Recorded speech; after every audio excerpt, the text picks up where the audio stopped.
Welcome to Week 6 of Tight Spreads. Another week, another winner. With a 4-2 record in Week 5, we are back to 500.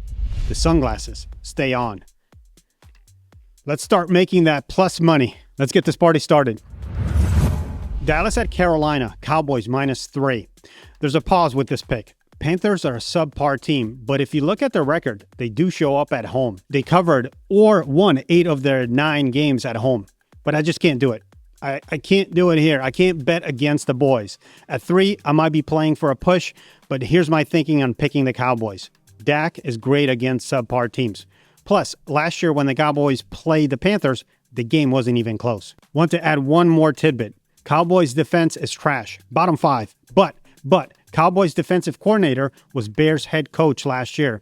And who did Bears beat up last year? Yep, the Panthers. And it was a blowout. The DC is familiar with Bryce Young. I do have a shootout in the fourth quarter, but the final score is Cowboys 27, Panthers 20. Chargers at Miami. Chargers -4.5. Here's an interesting stat. Josh Herbert does actually well in games on the East Coast. And with Miami horrible running defense, he's probably not going to air it out this game. 4.5 points is a lot, but whenever Vegas does 4 or 4.5 for an away team, then you know the home team is trash. I can't see Harbaugh losing 3 in a row. Final score, Chargers 21, Dolphins 14. Browns at Pittsburgh, Steelers -5.5. I know, divisional game and the spread is above 4.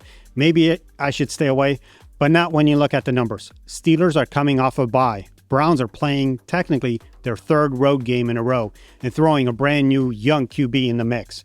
Tomlin and Rodgers are usually money after the time off. Browns stay in the game, but a late QB mistake by Gabriel swings the points. Final score, Pitt 23, Browns 17. 49ers at Bucks, Tampa -3.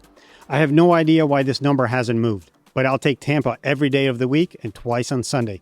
49ers are beat up. No one knows about their status of their QB. Plus, they're traveling across the country. Tampa, while also injured, has proven they can hang with anyone. And at 3 points, I'll go with the Bucks. Final score, Bucks 27, 49ers 23. And now we go to our friend Aaron for this week, NSFW Pick of the Week. All right, I am back with another NSFW Pick of the Week, and this has got to be the worst one of the group. This is the Tennessee Titans at the Las Vegas Raiders. They're both 1-4, and honestly, that Titans game really should only be like a half of a win, maybe 0.6. The Arizona Cardinals definitely lost that game more than the Titans won that game, with fumbles, doinks off the quarterbacks, face mask, and just all sorts of nonsense, dropping footballs. So the Tennessee Titans didn't really win that game, but we'll give them like 0.6 points for a win. All right, we are going into Las Vegas, where the Raiders have just looked awful as well. But they have the veteran quarterback, which hopefully they don't use because he's leading the world in interceptions. I think this is an Ashton Genty game. The Tennessee Titans have a horrible run defense. They're like second to worst in the league. They're going to run the ball. They're going to control the clock. I'm taking the Las Vegas Raiders -4.5 against the Tennessee Titans for your NSFW Pick of the Week. Whatever happens in this game should stay in Vegas and away from the TV. Okay, one extra pick. Our friend Dr. Ben gave us a solid pick with the Lions last week, and this week, his calculations and numbers are favoring Seahawks at +1.5 in Jacksonville. Okay, let's do it. Let's go with Seattle. You can get more insight and numbers on his website, gamblingquant.com, where probability is the ultimate playmaker.